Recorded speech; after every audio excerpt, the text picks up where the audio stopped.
भूकम्पले घर भत्किँदा डोटीमा 6 जनाको मृत्यु। एकै रातमा 3 भूकम्प, 7 वर्षमा पहिलो पटक मानवीय क्षति। डोटीको भूकम्पमा परि मृत्यु हुने सबैको परिचय खुल्यो। भूकम्पले के कति क्षति पुर्याएको छ यो सम्बन्धी विस्तृत जानकारी आजको समाचारमा हेर्नुहोस्। डोटी भूकम्प, उद्धार र राहतमा नेपाली सेना खटिँदै। प्रधानमन्त्रीद्वारा भूकम्प प्रभावितको उद्धार तथा राहतमा खटिन निर्देशन। प्युठानमा जीव दुर्घटना, 3 जनाको मृत्यु। डेङ्गुबाट प्रदेश 1 का वन मन्त्री तथा प्रदेश सभा सदस्य शेखर चन्द्र थापाको निधन। प्रचण्डलाई जुत्ता प्रहार भएको समाचार प्रति सचिवालयको आपत्ति। अनुमति नलिई विमानमै अन्तर्वार्ता दिएपछि पाइलट विजय लामालाई उडानमा रोक। प्रभु शाहको भनाई, ओलीको अनैतिक कर्मको साक्षी बन्नुभन्दा जनताको सिपाही भएर हिँडे। अमेरिकी संसदमा नेपाली मूलका 2 उम्मेद्वार विजयी। र अमेरिकामा मध्यवधि चुनाव, बाइडेनको पार्टी दुवै सदनमा पछाडि। यी र यस्तै समाचार सहित देश विदेशका 25 महत्त्वपूर्ण खबर अपडेट लिएर आएका छौँ। हाम्रो भिडियो सामग्री अन्तिमसम्म हेर्नुहोला। समाचार सुरुवात गरौँ डोटीमा गएको भूकम्पको क्षति सम्बन्धी प्रसङ्गबाट। डोटी केन्द्रबिन्दु भएर मङ्गलबार राति गएको भूकम्पले घर भत्किँदा कम्तीमा 6 जनाको मृत्यु भएको छ भने 5 जना घाइते भएका छन्। प्रभावित क्षेत्रमा नेपाली सेना, नेपाल प्रहरी, जनप्रतिनिधि लगायत उद्धारमा खटिएका छन्। घरका भग्नावशेष पन्छ्याउने र प्रभावितहरूको व्यवस्थापन गर्ने काममा नेपाली सेनाको भैरवनाथगढ, डोटी लगायतको टोली खटिएको छ। स्थानीयका अनुसार पुराना कच्ची घरहरू भत्किएका छन्। राति सुतेको समयमा भूकम्प गएकाले मानिसहरू घरभित्रै च्यापिएका थिए। भूकम्पबाट जोगिएकाहरूले चिसो रात खुल्ला आकाश मुनि बिताएका थिए। राष्ट्रिय भूकम्प मापन केन्द्रका अनुसार डोटी स्थित खप्तर राष्ट्रिय निकुञ्ज क्षेत्रमा केन्द्रबिन्दु भएर 2:12 6.6 म्याग्निट्युडको भूकम्प गएको थियो। राति 9:07 पनि दिपायल केन्द्रबिन्दु भएर 5.7 म्याग्निट्युडको भूकम्प गएको भूकम्प मापन केन्द्रले जनाएको छ। त्यसपछि पनि पटक पटक झड्का महसुस भएको थियो। भूकम्पको झड्का बझाङ, कैलाली, कञ्चनपुर, बाँके, रुकुम पश्चिममा समेत महसुस भएको थियो। भूकम्पले डोटीको पूर्वी चौकी गाउँपालिकाको वडा नम्बर 3 गैरा गाउँमा केही घर भत्किँदा घरमा च्यापिएर 6 जनाको मृत्यु भएको जिल्ला प्रहरी कार्यालयका सूचना अधिकारी प्रहरी नायब उपरीक्षक भोला भट्टले जानकारी दिनुभयो। गाउँपालिका अध्यक्ष रामप्रसाद उपाध्यायले एकै घरका 3 जना सहित 6 जनाको मृत्यु भएको बताउनुभयो। मृत्यु हुनेमा पूर्वी चौकी गाउँपालिका 3 ठाडा गाउँकी भगवती बोहरा, सीता बोहरा, हर्क बोहरा, प्रेम बोहरा, तुलसी बोहरा र धनसरी बोहरा रहेको जिल्ला प्रहरी कार्यालयले जनाएको छ। भूकम्पमा परि 5 जना घाइते भएका छन् र उनीहरूलाई उपचारका लागि अस्पताल पुर्याइएको छ। थप उद्धारका लागि नेपाल प्रहरी, सशस्त्र प्रहरी र नेपाली सेनाको टोली घटनास्थलमा उद्धारमा खटिएको छ। स्थानीय शिक्षक मिनराज ओझाका अनुसार अधिकांश स्थानीयका घरमा क्षति पुगेको छ। भूकम्पका कारण सायल गाउँपालिका क्षेत्रमा ठाउँ ठाउँमा पहिरो गएको स्थानीय दलबहादुर देउवाले जानकारी दिनुभयो। यता बझाङमा पनि भूकम्पको धक्कापछि त्यहाँका स्थानीय खुल्ला ठाउँमा जागराम बसेका थिए। राति भूकम्पको धक्का महसुस भएपछि भागाभाग भएको खप्तड छन्ना गाउँपालिका बझाङका स्थानीयले बताएका छन्। खप्तड छन्ना 5 की लक्ष्मी देवी जोशीले गाउँभरिका मानिस आगो बालेर बाहिर बसेको बताइन्। सदरमुकाम चैनपुरका बासिन्दा पनि खुल्ला चौरमा भेला भएका थिए। गए राति मात्रै डोटीको खप्तड क्षेत्रलाई केन्द्रबिन्दु बनाएर 3वटा भूकम्प गएका थिए। डोटीको पूर्वी चौकी बजारमा कम्तीमा 6 जनाको ज्यान गइसकेको छ। 2072 वैशाख 12 गतेको गोर्खा भूकम्प यता पहिलो पटक सुदूरपश्चिममा मानवीय क्षति हुने गरी ठूलो धक्का महसुस भएको हो। यसले कयौं घर सहितका भौतिक पूर्वाधार क्षतिग्रस्त बनाएको छ। यी भूकम्प मध्ये खप्तड क्षेत्रलाई नै केन्द्रबिन्दु बनाएर 5.7 म्याग्निट्युडको भूकम्पको धक्का महसुस गरिएको थियो। त्यो भूकम्पको धक्काले घर र अन्य भौतिक पूर्वाधार हल्लिए पनि कुनै क्षति भएको थिएन। त्यसपछि अर्को भूकम्पको धक्का मङ्गलबार राति नै 9:56 महसुस भएको थियो। 4.1 म्याग्निट्युडको भूकम्पले यसले मानिसहरूलाई आतंकित बनायो, तर कुनै मानवीय र भौतिक क्षति भएन। तर यी 2 धक्कापछि मानिसहरू सुतिसकेको समयमा बुधबार बिहान सबैले गोर्खा भूकम्प यताकै ठुलो 6.6 म्याग्निट्युडको धक्का महसुस भएको थियो। यस भूकम्पका कारण सुदूरपश्चिम र कर्णाली प्रदेश तथा अन्य छिमेकी भूगोलमा पनि कडा धक्का महसुस भएको थियो। अघिल्ला 2वटाले कुनै मानवीय क्षति भएको थिएन, तर त्यसपछि आएको भूकम्पले 6 जनाको ज्यान लिएको छ। यस भूकम्पका कारण मस्त निन्द्रामा परेका मानिसहरू बीच खुल्ला ठाउँ र सडकमा भागाभागको अवस्था ल्याइदिएको थियो। काठमाडौँ सहित पूर्वी नेपालमा 2072 को गोर्खा भूकम्पले ठूलो क्षति गरेको थियो। त्यति बेलादेखि नै सुदूरपश्चिम पहाड भूकम्पको उच्च जोखिममा रहेको विज्ञले बताएका थिए। त्यस क्षेत्रमा लामो समयदेखि भूकम्प नगएका कारण जोखिम आकलन गरिएको थियो। सुदूर र मध्यपश्चिम पहाडमा यसअघि साना साना धक्का महसुस भइरहन्थे, तर यति शक्तिशाली धक्का गोर्खा भूकम्प यताकै पहिलो हो, जसले मानवीय सँगै ठूलो भौतिक क्षति पनि गराएको छ। त्यस्तै भूकम्पमा परि घाइते भएका 2 जनालाई जिल्ला अस्पताल डोटीले धनगढी रिफर गरेको छ। जिल्ला अस्पतालमा उपचार सम्भव नभएपछि उनीहरूलाई नेपाली सेनाको हेलिकप्टर मार्फत धनगढी लगिएको हो। पूर्वी चौकी गाउँपालिका 3 की 40 वर्षीय चना बोहरा र 50 वर्षीय बिस्ना बोहरालाई रिफर गरिएको जिल्ला अस्पतालका मेडिकल सुपरिन्टेन्डेन्ट डाक्टर निराजन श्रेष्ठले जानकारी दिनुभयो। डाक्टर श्रेष्ठका अनुसार चनाको छातीमा हावा जमेको, 4वटा करङ भाँचिएको र घाँटीको हड्डी भाँचिएको छ। उनको छातीबाट हावा निकाली थप उपचारका लागि सेती प्रादेशिक अस्पताल धनगढी पठाइएको छ। घाँटीमा हड्डी भाँचिएकाले उनको सिटी स्क्यान गर्नुपर्ने अवस्था रहेको डाक्टर श्रेष्ठले बताउनुभयो। त्यस्तै बिस्नाको हात भाँचिएको छ। अन्य घाइतेहरूको उपचार जिल्ला अस्पतालमा भइरहेको डोटी अस्पताल विकास तथा व्यवस्थापन समितिका अध्यक्ष धनबहादुर नेपालीले जानकारी दिनुभयो।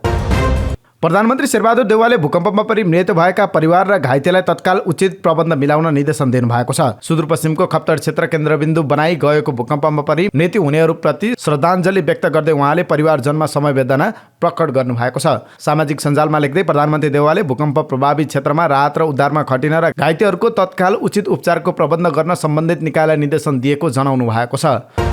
त्यस्तै भूकम्पका कारण मानवीय तथा भौतिक क्षति भएको डोटीमा उद्धार र राहतका लागि नेपाली सेनाको टोली खटिएको छ। भूकम्प प्रभावित डोटीको पूर्वी चौकी गाउँपालिका 3 गैरा गाउँमा नेपाली सेनाको भैरव प्रसाद गढबाट खटिएको टोलीले अन्य सुरक्षा निकाय तथा स्थानीयसँग सहकार्य गरी उद्धारमा जुटेको छ। उद्धारका लागि सुर्खेत र धनगढीमा नेपाली सेनाको हेलिकप्टर तयारी अवस्थामा राखिएको नेपाली सेनाले जनाएको छ। साथै उक्त स्थानमा खाद्यान्न तथा टेन्ट लगायतका सामग्री पुर्याउने काम पनि भइरहेको जनाइएको छ। नेकपा एकीकृत समाजवादीका अध्यक्ष माधव कुमार नेपालले डोटीको भूकम्प प्रभावित क्षेत्रमा राहत र उद्धार कार्यमा खटिन आफ्ना नेता तथा कार्यकर्तालाई निर्देशन दिनुभएको छ। अध्यक्ष नेपालले बुधबार विज्ञप्ति जारी गर्दै डोटीको पूर्वी चौकी गाउँपालिका वडा नम्बर 3 गैरा गाउँमा गएको भूकम्पमा परि घाइते भएकाहरूलाई तत्काल राहत र उद्धारमा खटिन पार्टीका नेता तथा कार्यकर्तालाई निर्देशन दिनुभएको छ। अब अन्य प्रसङ्ग। प्युठानमा जीव दुर्घटना हुँदा 3 जनाको मृत्यु भएको छ। 12 जना घाइते भएका छन्। गए राति करिब 12 बजेतिर जीव दुर्घटनामा परेको थियो। लु 1 ज 3707 नम्बरको जीव दुर्घटना हुँदा मैया घरती, खुमन थापा र बच्ची थापाको मृत्यु भएको प्रहरीले जनाएको छ। प्युठान नगरपालिका 5 खैराबाट जीव पूर्ण गाउँ जाँदै गर्दा दुर्घटनामा परेको थियो। जीव अनियन्त्रित भएर सडकबाट करिब 150 मिटर तल खसेको थियो। प्रदेश नम्बर 1 का वन वातावरण तथा भू संरक्षण मन्त्री शेखर चन्द्र थापाको निधन भएको छ। उहाँ 56 वर्षको हुनुहुन्थ्यो। केही दिन अगाडि डेङ्गुबाट संक्रमित हुनुभएका मन्त्री थापाको बुधबार बिहान निधन भएको हो। विराटनगर स्थित नोबेल अस्पतालमा उपचारका क्रममा बिहान 10:30 बजे निधन भएको अस्पतालका निर्देशक नारायण दाहालले जानकारी दिनुभयो। मोरङ क्षेत्र नम्बर 3 को 1 मा कंग्रेसबाट प्रदेश सभा उम्मेद्वार रहनुभएका थापा उम्मेदवारी दर्ताको भोलिपल्ट असोज 24 गते काठमाडौँको हाम्स अस्पताल भर्ना हुनुभएको थियो। अस्पताल भर्ना भएपछि उहाँले चुनावी प्रचारका क्रममा घर दैलो कार्यक्रममा सहभागी हुन नसकेको भन्दै क्षमा माग्दै सामाजिक सञ्जालमा लेख्नु भएको थियो। उहाँलाई मंगलबार हाम्सबाट विराटनगर स्थित नोबेल अस्पताल सारिएको थियो। मंगलबार परीक्षणका क्रममा थापालाई निमोनिया समेत देखिएको थियो। पथरी शनिश्चरे 8 स्थायी घर हुनुभएका थापा लामो समय यसअघि तत्कालीन प्रधानमन्त्री गिरिजाप्रसाद कोइरालाका स्वकीय सचिवको भूमिकामा हुनुहुन्थ्यो। उहाँका श्रीमती 1 छोरा र 1 छोरी रहेका छन्। मोरङ 3 अन्तर्गत प्रदेश सभा क्षेत्र नम्बर 1 का लागि नेपाली कंग्रेसका उम्मेद्वार शेखर चन्द्र थापाको निधन भएपछि त्यहाँको निर्वाचन नसर्ने भएको छ। उम्मेद्वारको निधनको औपचारिक जानकारी आएपछि आजैबाट निर्वाचन मनोनयन प्रक्रिया सुरु हुने प्रमुख निर्वाचन आयुक्त दिनेश थपलियाले जानकारी दिनुभयो। त्यहाँ कंग्रेसले अब अर्को व्यक्तिलाई मैदानमा सार्नुपर्नेछ। उहाँले भन्नुभयो, निर्वाचन हुने मितिको 7 दिन अगाडि उम्मेद्वारको निधन भएमा निर्वाचन रोकिँदैन। हामीलाई औपचारिक जानकारी आउन साथ आजैबाट मनोनयन प्रक्रिया सुरु गर्छौं। उहाँले भन्नुभयो, छोटो समय राखेर कंग्रेसका लागि मनोनयन दर्ता गराउने निर्वाचन कार्यतालिका सार्वजनिक हुनेछ। सोही कार्यतालिकामा उम्मेद्वारको मनोनयन दर्ता गराई तोकिएकै मितिमा निर्वाचन हुनेछ। सो क्षेत्रमा एमालेका किशोर राई चुनावी मैदानमा हुनुहुन्छ। अख्तियार दुरुपयोग अनुसन्धान आयोगले निर्वाचन प्रचार प्रसारका दौरान राज्य कोषबाट भएको खर्चमाथि अनुसन्धान सुरु गरेको छ। निर्वाचन आयोगले पठाएको पत्रका आधारमा आयोगले प्रधानमन्त्री तथा मन्त्री परिषद कार्यालयबाट कागजात मगाएको हो। निर्वाचन आयोगबाट पत्र आएपछि हामीहरूले त्यसलाई सूचना मानेर थप कागजात मगाएका छौँ। अख्तियार दुरुपयोग अनुसन्धान आयोगका प्रवक्ता श्याम प्रसाद भण्डारीले भन्नुभयो, प्रधानमन्त्री तथा मन्त्री परिषद कार्यालयमा पत्र पठाइएको छ। अरू थप विवरण पनि मगाइएको छ। सबै कागजात आएपछि अरू विस्तृत थाहा होला। केही साता अगाडि प्रधानमन्त्री शेरबहादुर देउवा लगायत सत्तारूढ दलका शीर्ष नेताहरू नेपाली सेनाको स्ट्राइकर लिएर कञ्चनपुर पुगेका थिए। नेपाली सेनाको विमान प्रयोग भएकाले राज्य कोषको प्रयोग भएको हुन सक्ने आशंकामा आयोगले अनुसन्धान गरिदिन भन्दै अख्तियारमा पत्र पठाएको थियो। आयोगमा सम्बन्धित दलका नेताहरूले भने सरकारी नभई दल र उम्मेद्वारको खर्चमा विमानको भाडा तिरिएको बताएका थिए। नेकपा माओवादी केन्द्रका अध्यक्ष पुष्पकमल दाहाल प्रचण्डलाई जुत्ता प्रहार भएको समाचारप्रति सचिवालयले खण्डन गरेको छ। मंगलबार साँझ सुर्खेतको चिङडा गाउँपालिकाको मठेलामा आयोजित कार्यक्रमपछि फर्किने क्रममा जुत्ता प्रहारको प्रयास भएको प्रहरी स्रोतले दावी गरेको थियो। प्रचण्डलाई जुत्ताको माला लगाउन नपाउँदै प्रहरीले नियन्त्रणमा लिएको प्रहरीलाई उद्धृत गर्दै समाचार प्रकाशित भएको थियो। तर प्रचण्ड सचिवालयले भने सुर्खेतबाट काठमाडौँ उडिसकेपछि भ्रम फैलाइएको भन्दै भर्त्सना गरेको छ। विज्ञप्तिमा भनिएको छ, कार्तिक 22 गते कर्णाली प्रदेशका विभिन्न जिल्लाहरू जुम्ला, हुम्ला, कालीकोट र सुर्खेतमा समेत अध्यक्ष कमरेड प्रचण्ड, नेपाली कंग्रेसका उपसभापति पूर्णबहादुर खड्का लगायतका नेतृत्वको उपस्थितिमा विशाल जनसहभागिता सहित गठबन्धनका चुनावी सभाहरू सम्पन्न भएका थिए। प्रचण्ड सचिवालयले भनेको छ, अध्यक्ष कमरेड प्रचण्ड सुर्खेतबाट काठमाडौँ उडिसकेपछि फैलाइएको यस प्रकारको झुटो, भ्रामक र कपोल कल्पित समाचारको भर्त्सना गर्दछौँ। यसरी निर्वाचन आचार संहिता विपरीत उम्मेद्वारहरूमाथि प्रतिगामी तत्त्वहरूको इशारामा निरन्तर भइरहेको दुष्प्रचारको प्रचण्ड सचिवालयले आपत्ति जनाएको छ। उडिरहेको विमानको ककपिटमा नियमनकारी निकायको अनुमति नलिई भिडियो अन्तर्वार्ता दिएको अभियोगमा नेपाल वायु सेवा निगमले पाइलट विजय लामालाई उडानमा रोक लगाएको छ। वायु सेवा तथा उड्डयन कर्मीहरूको नियमनकारी निकाय नागरिक उड्डयन प्राधिकरण अन्तर्गत सिनामङ्गलमा रहेको फ्लाइट सेफ्टी स्ट्यान्डर्ड विभागको निर्देशन अनुसार निगमको अपरेसन विभागले पाइलट लामालाई आइतबारदेखि ग्राउन्डेड गरेको हो। विभागले लामालाई ग्राउन्डेड गरेको जानकारी बबरमलमा रहेको प्राधिकरण र सिनामङ्गलमा रहेको विभागलाई पनि गराएको प्राधिकरणका सहायक प्रवक्ता ज्ञानेन्द्र भुलले बताउनु भयो। उडान सञ्चालन नियम विपरीत उडिरहेको विमानमा भिडियोग्राफी गरेको उजुरीका आधारमा पाइलट लामालाई ग्राउन्डेड गरिएको हो। निगमको अपरेसन विभागले जारी गरेको कारबाही पत्रमा लेखिएको छ। 58 वर्षे उमेर हदले अवकाश पाए हाल करार सेवामा निगमको वाइड बडी विमान उडाउँदै आउनुभएका लामालाई 2 दिनभित्र लिखित स्पष्टीकरण बुझाउन भनिएको निगमका एक निर्देशकले बताउनु भयो। उडिरहेको विमानको ककपिटमा भिडियो वा फोटोग्राफी गर्नु पूर्व महानिर्देशकबाट अनुमति लिनुपर्ने प्राधिकरणको नियम छ। निगमले ग्राउन्डेड गरेपछि पाइलट लामा मलेसियामा भइरहेको जल उद्धार तालिममा सहभागी हुन पाउनु भएको छैन भने हाल उहाँलाई उडान रोस्टरमा पनि राखिएको छैन। लामाले दुबईबाट काठमाडौँ आउँदै गरेको निगमको विमानमा एक चिनिया भ्लगरलाई अन्तर्वार्ता दिनुका साथै अनुमति नलिई भिडियोग्राफी गर्न दिनुभएको थियो। कारण पुष्टि नगरी उडिरहेको विमानमा हुने यस्ता क्रियाकलापलाई उडान सुरक्षामा असर पार्न सक्ने गतिविधिमा मानिन्छ। कपिलवस्तुको चन्द्रौटा कृष्णनगर सडक खण्डमा रोकिराखेको ट्रकमा अज्ञात समूहले आगजनी गरेको छ। शिवराज नगरपालिका 6 बिरपुर र गढगौडामा आगजनी गरेको वडा प्रहरी कार्यालय चन्द्रौटाले जनाएको छ। त्यस्तै शिवराज नगरपालिका वडा नम्बर 7 जवाभारी स्थित नेपाली कंग्रेसका उम्मेद्वार वीरेन्द्र कनैडियाको गेट अगाडि मोटरसाइकलमा आगजनी भएको प्रहरीले जनाएको छ। गढगडौवा स्थित आगजनी भएको कर्णाली प्रदेश 02-001 ख 0578 नम्बरको ट्रकको पछाडिको भागमा आगोले क्षति पुर्याएको छ। सोही वडा अन्तर्गत ना 5 ख 1453 को ट्रक र शिवराज नगरपालिका 7 जवाभारी स्थित लु 5 प 9287 नम्बरको मोटरसाइकलमा पनि आगजनी भएको छ। आगो कसले र किन लगाएको हो भन्ने पत्ता लाग्न सकेको छैन। घटनास्थलबाट नेपाल जनलोकतान्त्रिक मुक्ति मोर्चा संयोजक विक्रान्त लेखेको पर्चा भेटिएको प्रहरीले जनाएको छ। प्रहरीले घटनाबारे अनुसन्धान गरिरहेको जनाएको छ।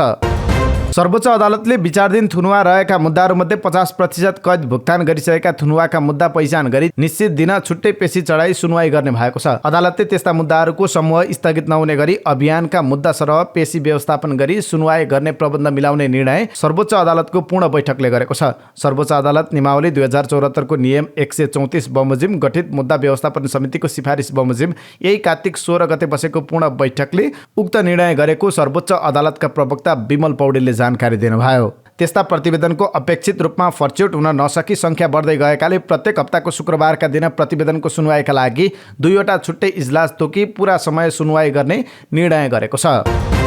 धनकुटामा पछिल्लो समय घरपालुवा जनावरमाथि आक्रमण गर्ने क्रम बढेको छ। 2 दिनको फरकमा धनकुटा 6 खाल्डे र देब्रे बासमा 3 गाई घाइते र 3 बङ्गुर मारिएका छन्। धनकुटा 6 खाल्डेका कृषक टिकाराम कार्कीको गोठमा बाँधिरहेका 3 गाईलाई सोमबार राति अज्ञात समूहले धारिलो हतियार प्रहार गरी घाइते बनाएको छ। जिल्लाकै अग्रणी कृषकहरूमध्ये एक कार्कीको गोठमा 24 गाई छन्। तीमध्ये 2वटा दुहुना र 1 ब्याउने गाईको खुट्टा काटिएको छ। प्रत्येकको एक खुट्टा काटिएको अवस्थामा फेला परेको कृष्ण कार्कीले बताउनु भयो।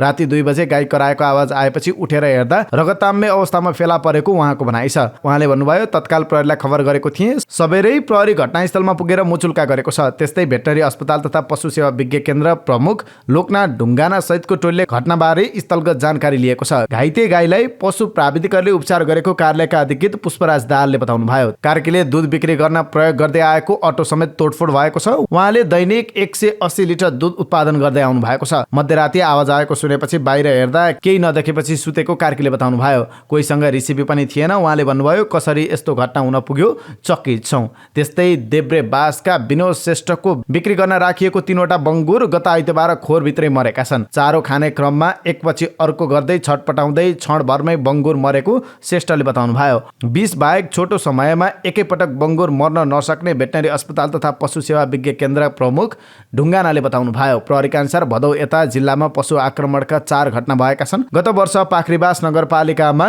2 गोरु, 1 भैँसी, 5 बाख्रा छिमेकीले विष हालेर मारेका थिए। मधेसमा राजनीतिका चतुर खेलाडी मानिनुहुन्छ प्रभु शाह। लामो समय माओवादीको राजनीति गर्नुभएका शाह विभाजित भएपछि एमाले कित्तामा हुनुभयो।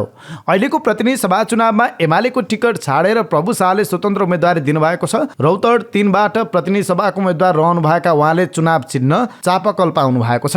निर्वाचनको मुखमा एमाले छाडेर स्वतन्त्र हुनुभएका उहाँले भन्नुभएको छ, मैले अनैतिक राजनीति छाडे, कुर्सीका लागि जे पनि गर्ने राजनीति छाडे, गठबन्धनको राजनीति छाडे र स्वतन्त्र भएर आम जनताको स्वतन्त्र आवाजका लागि म सङ्घर्षमा छु। मलाई यसमा गौरव पनि छ, खुसी पनि छ। यो निर्वाचन मलाई कठिन छैन। सञ्चारकर्मीले एमाले भित्र बसेर राजनीति गर्नुभयो। एमाले अनैतिक पार्टी रहेछ भन्ने कस बेला लाग्यो तपाईँलाई भन्ने प्रश्नमा उहाँले भन्नुभएको छ, मलाई के लाग्छ भने एमालेको नेताले कुनै बेला मधेसमा भइरहेको आन्दोलन र नाकाबन्दीलाई भारतको नाकाबन्दी भन्दै देशलाई गुमराहमा राखेको रहेछ। यदि त्यो सही थियो भने उपेन्द्र यादव नाकाबन्दीको मतियार कसरी सही भए उहाँले प्रश्न गर्नुभयो। यदि नाकाबन्दी इन्डियाको थियो भने त्यसको मतियारलाई एमालेले किन स्वीकार गर्यो? उहाँले थप भन्नुभएको छ, मधेसमा आगो बाल्ने, साम्प्रदायिकताको राजनीति गर्ने, मधेसलाई भ्रष्टाचारको बदनाम थलो बनाउने पार्टीलाई सुशासन र सुखी नेपाली समृद्ध नेपाल भन्ने पार्टीले कसरी स्वीकार गर्यो भन्ने प्रश्न आउँछ। अर्को मार्क्सवादले राजावादीलाई कसरी स्वीकार्यो? गठबन्धन नै गर्दैनौ भन्दै आएको पार्टीले अहिले 7-8वटा दलसँग गठबन्धन गरेको हामीले हेरेका छौँ। यसरी कुर्सीका लागि जे पनि गर्ने केपी ओलीको जुन अनैतिक कर्म देखे, त्यो अनैतिक कर्मको साक्षी बस्नुभन्दा जनताको सिपाही भएर हिँड्नु राम्रो हुन्छ भनेर पार्टी र टिकट छाडेर स्वतन्त्र भए। राष्ट्रिय प्रजातन्त्र पार्टीका तर्फबाट चितवन 2मा प्रतिनिधि सभा सदस्य पदका उम्मेद्वार रविन अधिकारीले नेपाली खाना, गुन्द्रुक, ढिँडो र सेलरोटीलाई राष्ट्रिय अन्तर्राष्ट्रिय बजारमा बिक्री हुने उत्पादन बनाउने प्रतिबद्धता व्यक्त गर्नुभएको छ। अधिकारीले जारी गरेको घोषणापत्रमा ती खानाको ब्रान्डिङ, लेबलिङ गर्ने र व्यावसायिक उत्पादनका लागि प्रोत्साहन गर्ने उल्लेख गर्नुभएको छ। यी हाम्रा मौलिक खानाहरू हुन्, देशभित्र मन नपराउने कमै छन्, विदेशीले पनि रुचाएका छन्, त्यसैले व्यावसायिक उत्पादन गरी राष्ट्रिय अन्तर्राष्ट्रिय बजारमा पुर्याएर लाभ लिन सकिन्छ उहाँले भन्नुभएको छ। त्यसैगरी आधुनिक कृषि उत्पादनलाई बढाउन पकेट क्षेत्र घोषणा गर्ने, चिस्यान केन्द्र र प्रोसेसिङ सेन्टरहरू बनाएर बढी लाभ लिन सक्ने उहाँले बताउनु भयो। अब मौसम सम्बन्धी जानकारी। हाल देशमा पश्चिमी वायुको सामान्य प्रभाव रहेको छ। सुदूरपश्चिम प्रदेश लगायत बाँकी प्रदेशका पहाडी भूभागमा आंशिक बदली रही बाँकी भूभागमा मौसम सामान्यतया सफा रहनेछ। आज राति सुदूरपश्चिम र कर्णाली प्रदेशका पहाडी भूभागमा आंशिकदेखि सामान्य बदली रही बाँकी भूभागमा आंशिक बदलीदेखि मौसम सामान्यतया सफा रहनेछ। सुदूरपश्चिम र कर्णाली प्रदेशका पहाडी भूभागका 1-2 स्थानमा हल्का वर्षाको सम्भावना रहनुका साथै ती प्रदेशका हिमाली भूभागका 1-2 स्थानमा हल्का हिमपातको सम्भावना रहेको छ। त्यस्तै बिहिबार दिउँसो देशको पहाडी भूभागमा आंशिकदेखि सामान्य बदली रही बाँकी भूभागमा आंशिक बदलीदेखि मौसम सामान्यतया सफा रहनेछ। देशका पहाडी भूभागका 1-2 स्थानमा हल्का वर्षाको सम्भावना रहेको छ। साथै सुदूरपश्चिम र कर्णाली प्रदेशका हिमाली भूभागका 1-2 स्थानमा हल्का हिमपातको सम्भावना रहेको छ। अब के अन्तर्राष्ट्रिय प्रसङ्ग। अमेरिकी विधानसभा निर्वाचनमा नेपाली मूलका 2 जना विजयी भएका छन्। नेपाली मूलका डाक्टर ह्यारी भण्डारी र सरहाना श्रेष्ठले विधानसभा निर्वाचनमा विजय हासिल गर्दै विधानसभा सदस्य सांसद बनेका छन्। श्रेष्ठ न्युयोर्क राज्य विधानसभा सदस्यको उम्मेद्वार बनेकी थिइन्। डेमोक्रेट उम्मेद्वार उनी विजयी भएसँगै इतिहास रच्न सफल भएकी छन्। उनी अमेरिकामा राज्य स्तरीय विधानसभा सदस्य अर्थात् संसदमा विजयी हुने दोस्रो नेपाली मूलकी अमेरिकी भएकी छन्। तर महिलातर्फकोबाट भने उनी पहिलो बनेकी छन्। सम्पन्न मत परिणाममा उनले 35,493 मत पाइन्। नोभेम्बर 8 का दिन भएको विधानसभा सदस्यको दौडमा उनले रिपब्लिकनका प्याटिक सेरहनलाई हराएकी हुन्। त्यस्तै मेरील्यान्ड राज्य विधानसभामा डाक्टर ह्यारी भण्डारी विजयी भएका छन्। उनले कुल 12,344 मत ल्याएका छन्। अझै केही मतपेटिकाबाट आएका मतपत्र गन्न बाँकी रहे पनि उनलाई अफिसियल प्रोजेक्टेड विनरको रूपमा घोषणा गरिएको छ। उनले दोस्रो कार्यकालका लागि काम गर्ने अवसर दिएकोमा मतदाता तथा आफ्ना क्षेत्रका बासिन्दालाई धन्यवाद दिएका छन्। अमेरिकाको मध्यवधि चुनावमा हाउस अफ रिप्रेजेन्टेटिभमा रिपब्लिकन पार्टी निकै राम्रो अवस्थामा देखिएको छ। 154 सिटमा अग्रता लिएर रिपब्लिकन पार्टीको बहुमत लगभग निश्चित मानिएको छ। 435 सिट भएको सदनमा बहुमतका लागि एउटै दललाई 218 मत चाहिन्छ। यद्यपि सिनेटमा भने डेमोक्र्याट र रिपब्लिकन पार्टीबीच निकै कडा प्रतिस्पर्धा छ, तर यहाँ पनि रिपब्लिकनले डेमोक्र्याटलाई उछुनेको देखिन्छ। सिनेटमा हाल डेमोक्रेटको 41 सिट छ भने रिपब्लिकन 43 सिटमा अगाडि छ। त्यहाँ बहुमतका लागि 50 सिट आवश्यक छ। सिनेटमा यी दुई दलबीच निकै प्रतिस्पर्धा हुने अवस्था देखिएको छ। यस निर्वाचनमा प्रतिनिधि सभाका सबै 435 र सिनेटका 34 सिटका लागि प्रतिस्पर्धा हुँदैछ। यसका साथै राज्यहरूले आफ्नो गभर्नरहरू पनि चयन गर्नेछन्। यद्यपि अमेरिकी राष्ट्रपति जो बाइडेन यो चुनावमा सहभागी छैनन्। उनको वर्तमान कार्यकालमा यो नतिजाले कुनै असर पार्ने छैन, तर मध्यवधि निर्वाचनले राजनीतिको भावी दिशा र जनताको मुडलाई सङ्केत गर्छ। नोभेम्बर 2022मा जो बाइडेन अमेरिकाको 46औं राष्ट्रपति निर्वाचित भए। 2 वर्षपछि मध्यवधि निर्वाचनको मिति तय भएको थियो। नामले नै स्पष्ट हुन्छ कि मध्यवधि चुनाव राष्ट्रपतिको कार्यकालको बीचमा हुने गर्छ, अर्थात् राष्ट्रपतिको निर्वाचन भएको 2 वर्षपछि र अर्को निर्वाचनभन्दा 2 वर्ष अगाडि। यो निर्वाचनको नतिजाले जनताले वर्तमान सरकारको काम र देशको मुड कस्तो छ भनेर जानकारी दिने विश्वास गरिन्छ। कतारमा हुन लागेको फुटबल विश्वकपका राजदूतले समलैङ्गिकतालाई दिमागको गडबडी भनेका छन्। ह्युमन राइट्स वाचले उनको बयानलाई हानिकारक र अस्वीकार्य भनेको छ। कतारका पूर्व अन्तर्राष्ट्रिय फुटबलर र यस विश्वकपका लागि देशका राजदूत खालिद सलमानले जर्मन प्रसार र जेडिएफको एउटा डकुमेन्ट्रीमा प्रतियोगितामा भाग लिने यौनिक तथा अल्पसंख्यक समुदायले आफ्नो नियम स्वीकार गर्नुपर्ने शर्त राखेका छन्। समलैङ्गिकता हराम हो। तपाईलाई थाहा छ नि हराम भनेको के हो? यो हराम किन हो भने यो दिमागको गडबडी हो। यो अन्तर्वार्ता मंगलबार प्रसारण हुने वृत्तचित्रको अंश हो। 2022 को विश्वकपका लागि एम्बेसडरका रूपमा सलमानले अन्तर्वार्ता दिइरहेका थिए। ह्युमन राइट्स वाचका वरिष्ठ अनुसन्धानकर्ताले भनेकी छन् समलिङ्गी आकर्षण दिमागको गडबडी हो भन्ने सलमानको विश्वास हानिकारक र अस्वीकार्य छ। यस्ता खालका गलत जानकारीसँग जुझ्न कतार सरकारको विफलता कतारको यौनिक र लैङ्गिक अल्पसंख्यकको जीवनमा महत्त्वपूर्ण प्रभाव पार्छ, उनले भनेकी छन्। अमेरिकी राष्ट्रिय सुरक्षा सल्लाहकार जेक सुलिभनले वाशिंटन र मस्को बीच वार्ताको ढोका खुलेको बताएका छन्। राष्ट्रिय सुरक्षा सल्लाहकारको यो भनाई युक्रेनमा रुसको परमाणु हमला रोक्नका लागि अमेरिकाले वार्ता गर्न चाहेको चर्चा बिचाएको हो। न्युयोर्कमा सुलिभनले क्रेमलिनसँग सम्पर्क बनाइराख्न अमेरिकाको हितमा हुने बताएका छन्, तर उनले अहिले आफूहरूले युक्रेनलाई सघाइरहेको कुरा पनि स्मरण गराए। वाल स्ट्रिट जर्नलको रिपोर्ट अनुसार सुलिभनले पछिल्लो कयौं महिना यता आफ्ना रुसी समकक्षी सुरक्षा परिषदका सचिव विदेश नीतिका वरिष्ठ सहयोगीहरूसँग गोप्य वार्ता गरिरहेका छन्। समाचार अनुसार वरिष्ठ अधिकारीहरूलाई उद्धृत गर्दै युक्रेन युद्धमा परमाणु युद्धको स्थिति आउन नदिने विधिबारे कुरा भएको थियो, तर युक्रेन सङ्घर्षलाई समाप्त गर्ने बारे दुई पक्षबीच कुरा नभएको बताइएको छ। पछिल्लो महिना राष्ट्रिय सुरक्षा सल्लाहकार सुलिभनले परमाणु हतियारको प्रयोग रुसका लागि विनाशकारी परिणाम लिएर आउने बताएका थिए। अमेरिकी राष्ट्रिय सुरक्षा परिषदका प्रवक्ताले समाचारको सत्यता पुष्टि गर्न इन्कार गरे। यिनै समाचारसहित हामी समाचारको अन्त्यमा आइपुगेका छौँ। प्रस्तुत गरेको समाचार सामग्रीमा तपाईको केही टिका टिप्पणी भए तलको कमेन्ट बक्समा लेखिदिनु होला।